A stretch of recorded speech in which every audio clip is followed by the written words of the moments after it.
This episode has been brought to you in part by the Azrieli Music Prizes, celebrating 10 years of promoting excellence in music composition.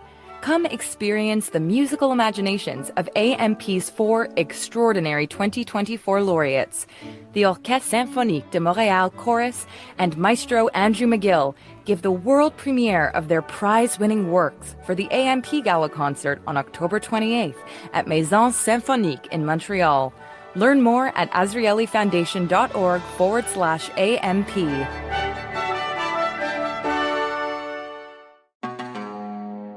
And one kid gets up and says, when I grow up, I want to be a Jew killer, to raucous applause and laughter. Now, this kid knew that I was Jewish. I was his friend. We grew up together. Hello, and welcome to Rivka. Today, my guest, and I'm so thrilled, is Dr. Gad Saad. He is a professor of marketing at Concordia University, but I believe you're on a pause for a little bit. He has also been a visiting professor at Cornell, Dartmouth, and the University of California, Irvine. And we're very pleased to announce that he is visiting professor and global ambassador at Northwood University. And I also heard from a friend of mine who is a huge fan of yours, that we do have another thing in common in that you love dogs and you don't like the Beatles. Both true statements. I am with you on that. Thank you. Thank you. Finally, a sane person. Exactly. So thank you so much. And, Pleasure. I wanted to kick it off with talking a little bit about your experiences and your family's experiences as a Jew of Lebanese descent, which I think, given the current state of affairs right now, is really first and foremost, with what's going on with Lebanon and so on. So if you can just share a bit about that with me. Sure. First, thank you so much for having me. Thank you for that lovely introduction. So we meaning my immediate family, were part of the last remaining group of Jews in Lebanon. At one point, Lebanon had thriving community would be maybe stretching the term, but certainly there were quite a few Lebanese Jews in the many thousands that lived in Lebanon. But then as things became a bit more precarious in terms of being Jewish in Lebanon, you would see an exodus of Jews, including my extended family. So my grandparents left to Israel in 1970. Many of my aunts and uncles left well before the Civil War, but my immediate family had steadfastly refused to leave Lebanon because we were well entrenched in Lebanese society. And then, unfortunately, in 1975, the Lebanese Civil War broke out, where it really became impossible to be Jewish in Lebanon. So we were there for the first year of the Civil War, and we were lucky to be able to eventually flee Lebanon. And then we emigrated to Montreal, Canada. If you'd like, I can share with you some of the realities of growing up Jewish in Lebanon, even before the Lebanese Civil War, if that interests you. Absolutely. Absolutely interests me. So please. So the reason why I mention this is because, people will often say, well, Lebanon was the Paris of the Middle East. It was progressive and it was tolerant. And that has some timber of truth to it. But again, it's always in the context of the Middle East, right? So tolerance is not sort of the universal capital T tolerance.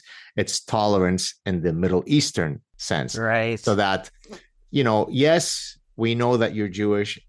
We tolerate you until, of course, we don't, in which case you better put on some really good running shoes and run real fast and hopefully outrun the ones who want to catch you. So it's not as though I lived free of Jew hatred in Lebanon. And I tell all this in the first chapter of The Parasitic Mind, which was my 2020 book, where I'm trying to talk about what happens to a society that is perfectly organized along identity politics lines, because Lebanon is the perfect model of that, right? Who sits in parliament is dependent on what your religion is. Whether you're going to be president or prime minister depends on your religion. Everything is viewed through the prism of your religious identity. So in that sense, it is the perfect example of identity politics. And so in 1970, Gamal Abdel Nasser, who was the president of Egypt at the time, and highly appreciated and revered pan-Arabist, meaning that he was trying to unite all of the Arabs into one grand, pan-Arabic movement. So he was very much of a populist. He passed away in 1970, and as so often happens in the Middle East, but now we see it on university campuses in the West, there are these really sort of violent, feverish protests where people, will scream out all kinds of things. And one of the things I remember as a 5-year-old boy, I hadn't yet turned 6, as people were proceeding down our street lamenting the passing of Abdel Nasser, they were screaming, "Death to Jews, death to Jews." And as a 5-year-old boy, I turned to my mother. I'm thinking, why are they screaming this? And she's saying, "Just put your head down, shut up, be quiet." So that was my first exposure of what it was, vivid exposure and episodic memory of what it is to be Jewish. Fast forward, I'll tell 2 additional stories and then we can drill down as much as you'd like. When I was about maybe 9 or almost 10, so before the start of the Civil War, the teacher had asked us to stand up and, say in a few sentences what we want to be when we grow up. So, person gets up, I want to be a doctor, I want to be a fighter pilot, I want to be a soccer player. And one kid gets up and says, when I grow up, I want to be a Jew killer. To raucous applause and laughter. Now, this kid knew that I was Jewish. I was his friend. We grew up together. And third story, my brother had been a Lebanese judo champion for several years in a row. And at one point, in a culture of honor and shame, I guess it was perceived as shameful that a Jew was consistently winning in these combat sports, in this case in judo. And so he was approached by some men who explained to him that it was time for him to, retire, lest there might be an accident that happens to him. And that he ended up actually leaving Lebanon. This is prior to the Civil War. He moved to Paris, France, where he pursued his judo career there. Now, the irony, to complete that story, in 1976, after we had immigrated to Canada, if you might remember, the Montreal Olympics happened in Montreal, Canada. Well, yes. he ended up representing Lebanon in the Montreal Olympics. So the same guy who suffered from the terminal disease called being Jewish a few years earlier, and therefore had to flee Lebanon to pursue his judo career, we can overlook the fact that he was Jewish when it came to representing Lebanon and carrying the Lebanese flag. So that's what it means to be progressive and tolerant in the Paris of the Middle East. Oh my goodness, that's a lot. I think it's a lot. And I think people do need to hear that, because we tend to look at the Middle East through the lens of the diaspora, through the lens of Western culture.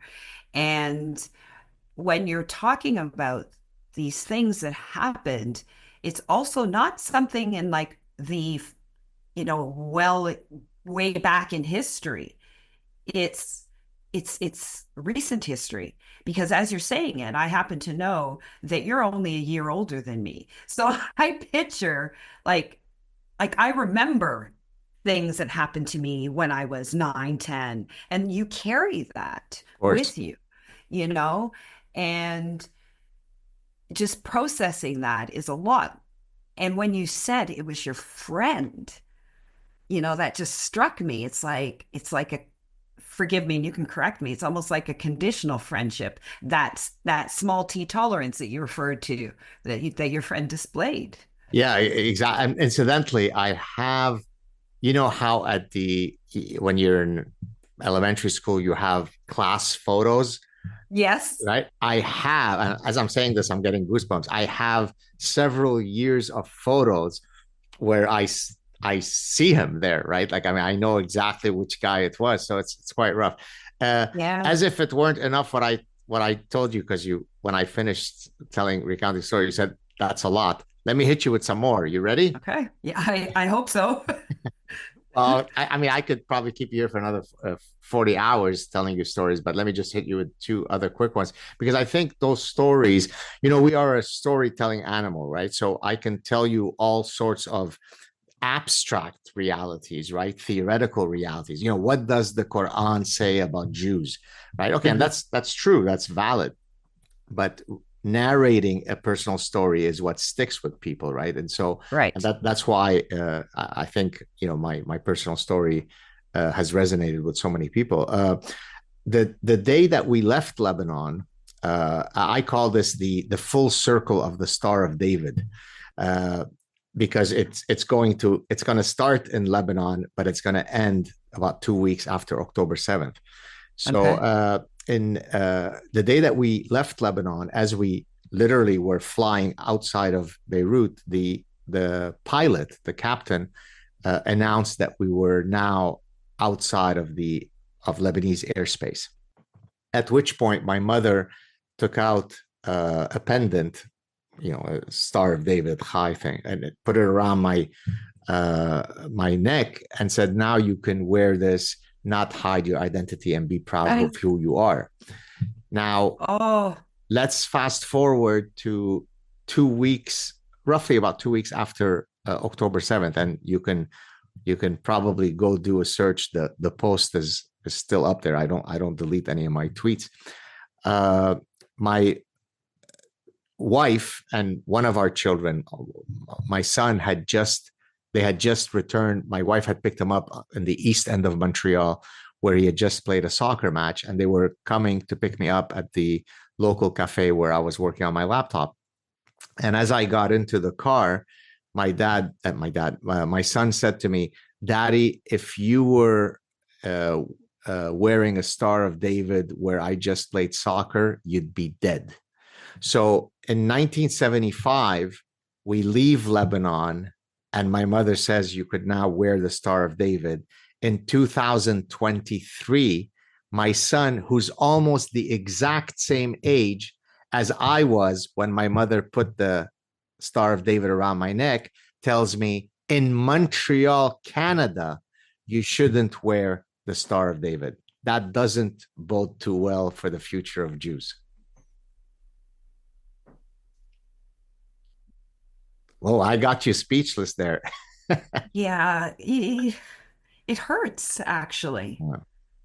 Yeah, well, that's why I fight, by the way, because Yeah. I thought that I had been, when what is that sign in your mirror? It's objects can be closer than they appear, Yeah, exactly. right? Something like that. Yes. Something like that. I always get it mixed up. Me too. Well, all that stuff had been way back in my rear view mirror. I moved to Canada, and there'd be these little, Yeah. very banal incidents, but I felt it was a movie that was in my past. By the way, I Right. shouldn't call it a movie, because for about 25 years after escaping Lebanon, I haven't had many of these nightmares recently. And I talk about this in the Parasitic Mind. I would have a recurring nightmare very frequently, and it would take one of two forms. It's either the bad guys are coming to the house to take us away, and my gun would jam, or I run out of ammunition. And one day I was telling that story to the gentleman who literally killed Osama bin Laden, Rob O'Neill, who had come on my show to chat. And he says, "Oh, this is actually a dream that we often have in the military, and it's called the warrior dream. The only difference Yes. is, at least he is actually In the military. in the Like, military. yes, He's got yes, yeah. very tough guys that can protect them. Yeah. I was just an 11-year-old, a 10 and 11 Yeah. year old sitting duck. And so the reason why I speak out is because I know, right? I mean, I don't have the luxury of having grown up in the West thinking The that what we have in the West is the default society across the world. And that's why, by right. the way, as I often like to remind people, some of the staunchest defenders of the West are usually immigrants who have sampled from the buffet of societies outside the West.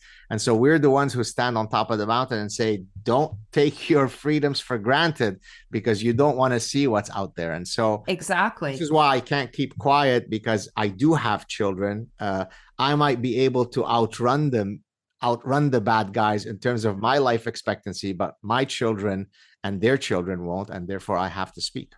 Exactly. And I thank you for that, because you're right. You share a different perspective that actually it feels more realistic to me, because those of us who did grow up in this bubble of Canada or this bubble of the US don't get it.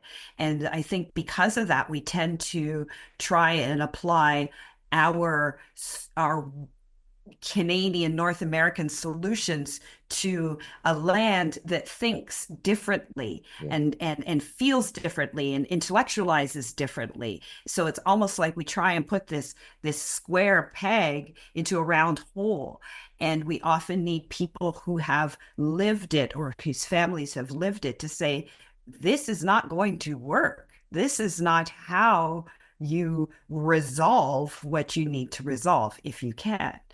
And that actually leads me to, because Lebanon in my house has always been a topic of conversation, because my equal other, he's Israeli, and he was a Golani soldier who fought in the first Lebanon war. So it does tend to come up every now and then.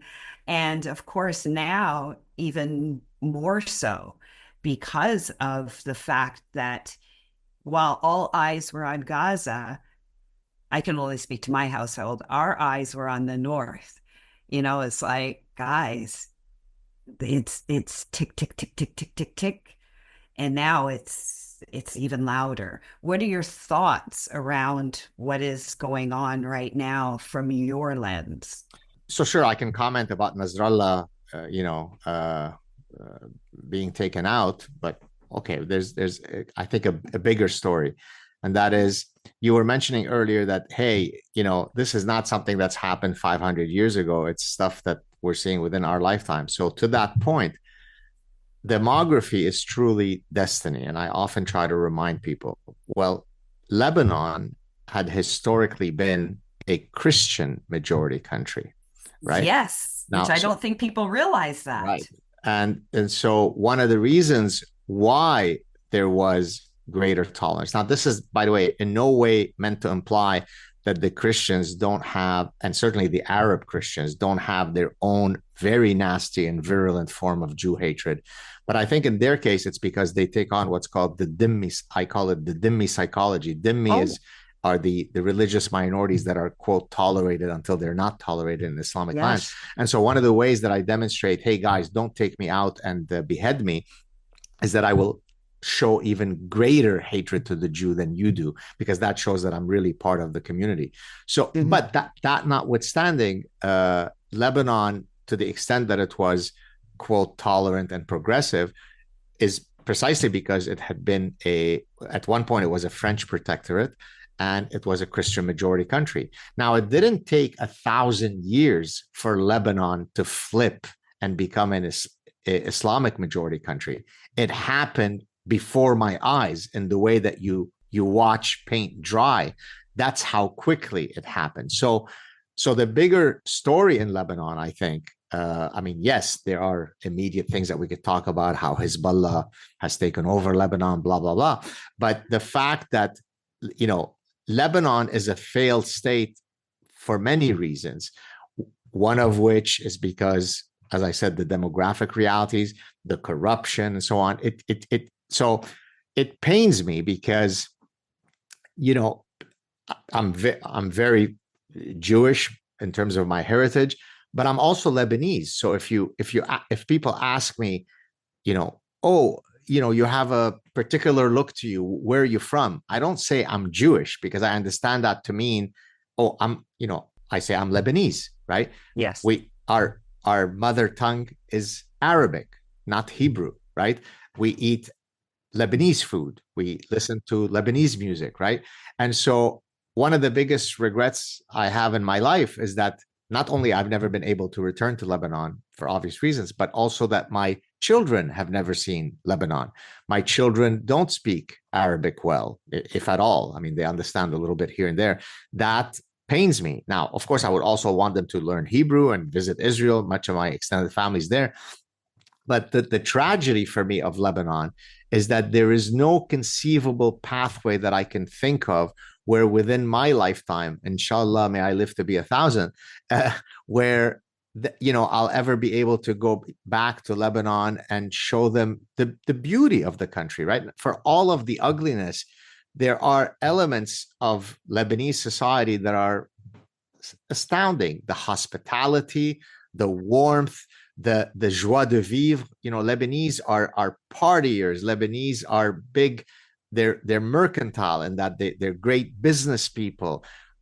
If you forgive me for saying, the Lebanese women are arguably the most beautiful women. Maybe I've been paid to say that because I'm married to a Lebanese woman. But there are a million reasons why one should be proud of Lebanon, and all this is gone because in this case you've got some really nasty folks that have a chokehold on Lebanon. So in that sense, I think in French you say bon débarras, good riddance. Not that even for someone as nasty as Nasrallah, I never wish to dance on someone's grave. But the quicker that the Lebanese society can return to truly being a pluralistic society, my God, the potential in that region is truly limitless.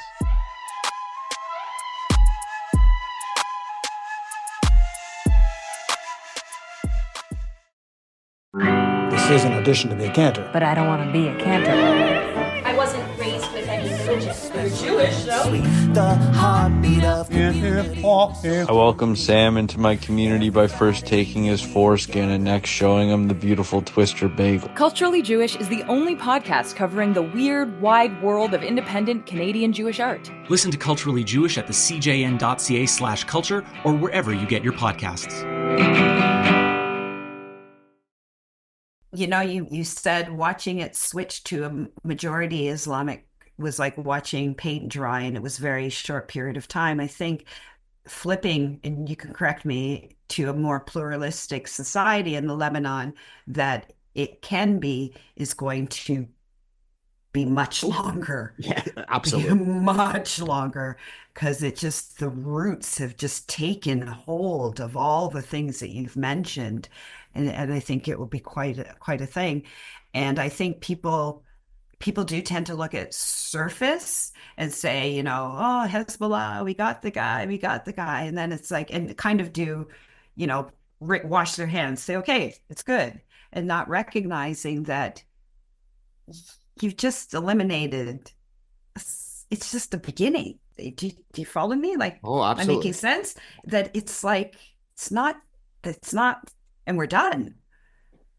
Yeah. So, right? I mean, look, I mentioned what I'm about to say. I also mentioned it in the book. So there's this game that I've coined called 6 Degrees of Jew. And so basically the game is, and I'm going to link it to Lebanon in a second. The game is basically, I propose any calamity to you, and then you've got up to 6 causal links to demonstrate why it's the fault of the Jew. Well, I mean, it sounds like I'm being humorous and facetious, but it's actually very powerful because, Lebanon, again, for all of its, quote, progressive nature and tolerance, was very much a 6 degrees of Jew society, right? Your wife cheated on you. Well, who she probably learned about cheating on you through porn. Who are the peddlers of porns? Of course, it's the Jews. Your aunt just got diabetes. Well, who has the cure for diabetes yet refuses to release the cure? Oh my gosh! Who runs the pharmaceutical industries? It's the Jews. They're greedy, right? And they're the ones who are the famous physicians and scientists, and therefore they are literally choking us by not releasing it. So it's sunny outside today. It's too hot. It's the Jew. It's rainy. It's the Jew. Now, by the way, it is so pervasive in the Middle East that even animal disasters are attributed to the diabolical Jews. So, for example, you might remember that many years ago in Sharm el-Sheikh, which is an area on the Red Sea, a tourist area in Egypt, there were a couple of shark attacks Yes. Do you remember that? Well, Yes. I bet you didn't know that those sharks were Jewish sharks that were Of trained. course they were. Exactly. They were trained by Israel because that was a way to then harm the tourism economy of Egypt, right? So it sounds as though I'm being flippant when I say that, but that's how the society operates. Goddamn Jew. The biggest insult you can, and it's not goddamn Zionist. It's goddamn Jew. Right? And so the reason why that society can never heal itself is because as long as your foundational definitional metric is the hatred of the Jew that oils. I always joke that if you want to really get a green energy source, just try to harvest the Jew hatred in the Middle East because it is an infinitely renewable fuel source. So get rid of all that nonsense. Don't teach children straight out of the womb that the Jew is a diabolical creature, and then maybe Lebanon could have a prettier future. Yeah, but do you find though that we are saying this Jew hatred in the Middle East, but it feels like it's been transported, like it's been packed up in luggage and brought to Europe and brought to Canada, and just, it feels so pervasive and has become like just this mindset that. Well, it's normalized, right? Normalized. That's the word I was looking for. That's it. Exactly. So look, one of the reasons for, I mean, you were kind enough to mention my new affiliation. One of the reasons why I felt very much compelled to take a leave of absence from Concordia and go to Northwood. I mean, Northwood, independently of the reality at Concordia, was a very exciting project that I wanted to be involved in, but it certainly made it easier for me to accept this wonderful opportunity, given the fact that I was very, very concerned about going back on campus at Concordia. Now, imagine if the average student who's Jewish, but who is completely anonymous, right? As he or she is walking on campus, people don't know that person is Jewish, and they're feeling incredibly threatened. Well, what do you think I feel? I'm not anonymous and I'm not unknown, and so therefore, but this is happening in the 21st century in Montreal, Canada, right? So that, the proverbial, canary in the coal mine story, boy, does it apply here. If a Jewish professor is feeling sufficiently threatened that he thinks it's a much more attractive proposition to be a visiting professor elsewhere, that's not a good thing. And to your point, demography is destiny. You said the Jew hatred is coming in luggages. I mean, it literally is coming in luggages in the sense that if you import people in the hundreds of thousands, in some countries in the millions, where they're hailing from societies where endemic Jew hatred is not some small but significant minority. It's so I'll give you an example. The Pew Surveys, PEW, Pew Surveys, is a nonpartisan global survey that administers all sorts of surveys around the world. Several years ago, they had done a survey in Islamic countries of people's responses to Jews. What are your views of Jews?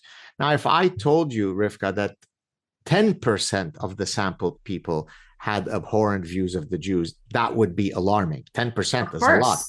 But if I tell you that the numbers are in the 95 to 99% of surveyed people, these are scientific surveys. So imagine that statement. I survey, by the way, and my homeland of Lebanon was included in that survey. And I think their number was 98% or 99%. I can't remember. So if you have people who are stemming from societies where nearly to the last person surveyed, your attitude towards the Jew is a terrible one. And now you import such people into your country. Do you need a fancy professor, an evolutionary scientist to explain to you that you're likely to have an increase in Jew hatred in the host society? What could be clearer? Gravity couldn't be as clear as that. But yet exactly, people shake their head and go, what explains this Jew hatred? How, I mean, who knows? Well, I think it's a pretty easy explanation. So that's why demography is destiny. That's why, people, of course, in this case, imbeciles will say, oh, but you're an immigrant, Professor Saad. Aren't you a hypocrite for railing against immigration? Well, that's like saying Ted Bundy is a man and he was put to death, and my dad is a man. So they're both men. So why do you hate Ted Bundy so much? Yeah, it's a false equivalency. Right, I mean, right. Can you be so bereft of logic that as to recognize that not all immigrants are created equal? Yes, Elon Musk is an immigrant, but Elon Musk doesn't want to eradicate Jews. So these are kinds of the problems that we're facing in the West. And by the way, that's why I wrote The Parasitic Mind, because that's what happens when a brain is completely parasitized by ideological rapture. Yeah. And when I notice if people point out that logic or that truth, because you're right, it's not anecdotal, it's not it's fact, it's black and white. So if we can believe fact about, the sun rising and setting, why are we so challenged about facts? Why don't I have this expression? Well, maybe it's not my expression, but when people tell you who they are, believe them, full stop, right? But yet we are sometimes, I'm trying to soften it because I can be harsh. We are sometimes a society that is so worried about being politically correct that we lose our sense of common sense. And I've even had that political correctness used, I'm not going to, almost against me as a person of color, where I say, first of all, why are you being offended for me? Because I'm not. So it's like, or they'll say, oh my gosh, you can't say that, Rivka, about people of color. And I say, I'm one, right? Like just this weirdness. I'm a Gen Xer. Like, we said what we meant and we meant what we said. And I sometimes have a real hard time navigating this correctness when it's like part of not owning what is happening is part of the reason we are where we are. Exactly. So in The Parasitic Mind, what I demonstrated is what happens to our cognitive system, our thoughts, when it is parasitized by a whole bunch of bad ideas. In my forthcoming book, which I'm currently feverishly working on, tentatively titled, but I'm pretty sure that the title will stick. It's called Suicidal Empathy. In a sense, it's part 2 of The Parasitic Mind, because if The Parasitic Mind was what happens to your cognitive system when it is parasitized, suicidal empathy is what happens to your affective system, your emotional system, when it is parasitized, right? So it becomes more important. So the number one thing that you should optimize if you are suicidally empathetic is the currency of empathy, right? So to say that Venezuelan illegal gang members should not be allowed to crash American borders, that is simply wrong, because Venezuelans also deserve to live the American dream, right? To criticize tenets of Islam because they are profoundly incongruent with Western values is simply empathetically wrong and icky and gauche, because you shouldn't be criticizing someone else's religion. No, I judge, right? Because I have the capacity to discriminate between good ideas and bad ideas. In accepting the position at Northwood University, I had to go through a process to get a visa. now I'm Canadian. I'm a well-known professor who defends American values, yet because I'm a law-abiding citizen, I had to take physically my doctoral diploma from Cornell University to the border in order to legally work in the United States. So by which stretch of logic do I have to go through that process? But 20 million illegal immigrants can come and crash the society, and it would be wrong and racist of me to be concerned about that. So the quicker that we can inoculate people's minds, and the quicker we could inoculate their emotional system from succumbing to suicidal empathy, the quicker we can return to the beauty of our Western tradition. Couldn't have said it better. Wow. I can't wait for this book. The title alone grabbed me. That's why I went, whoa. Thank you. Well, the book is only, slated to come out in 2026. But to your point about it grabbing you, because I've mentioned it on a few occasions on social media, and I've seen how viral it's gone. I mean, I could literally do a search on suicidal empathy and it's everywhere. And so I've been telling my publisher that I maybe need to work a bit harder on it. Yeah, you're going to have to pick up your pace. I got to pick up my pace and stop slacking around. 2026 is not going to cut it. Exactly. Oh my gosh. This is, I'm cognizant of your commitments. You are a very busy person. I thank you so much for this. One last comment I want to make. Please. Because I'm under the impression that you're culturally Jewish. Yes. So what does that look like to you? Okay. Look, because we're coming into the high holidays. My mind is all filled with high holidays. Look, you're right that I'm culturally Jewish, but that doesn't mean that I don't adhere or engage in some of the religious elements. But I don't practice those religious elements religiously, if I can put it that way. I love that.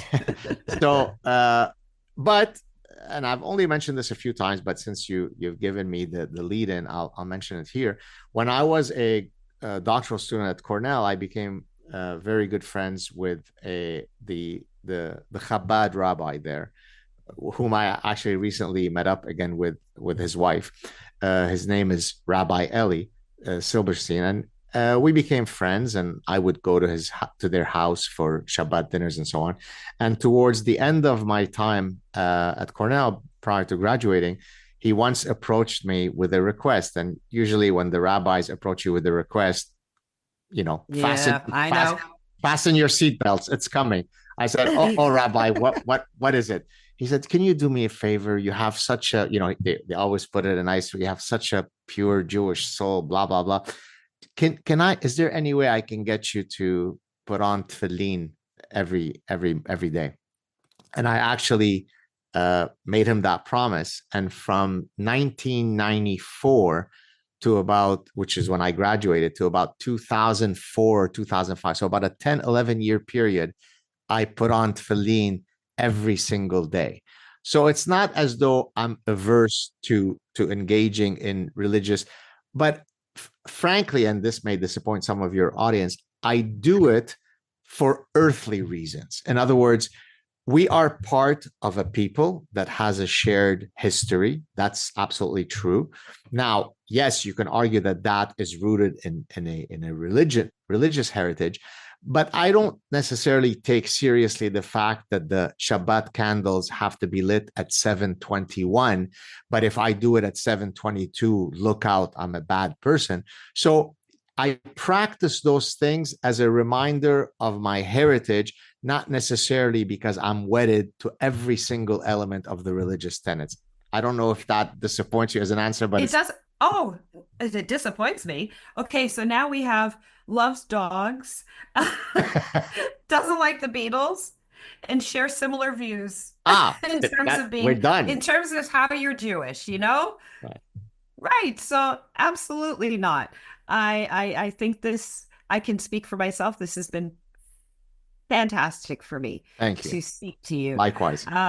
And I'm going to put it out there. If people haven't read it, they need to get The Parasitic Mind. And you need to inundate Dr. Saad's Instagram with requests for suicidal empathy, ideally before, the middle of, let's give them till the middle of 2025. Okay. Let's make it through the rest of 2024. Fair enough. I'll do my best. So, and I thank you so much for being my guest today. Thank you. Real my pleasure. goodness. I appreciate it. And Shana Tova. Shana Tova.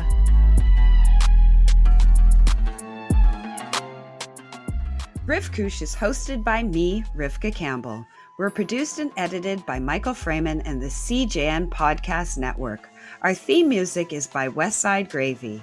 If you like this episode, please subscribe wherever you listen to podcasts.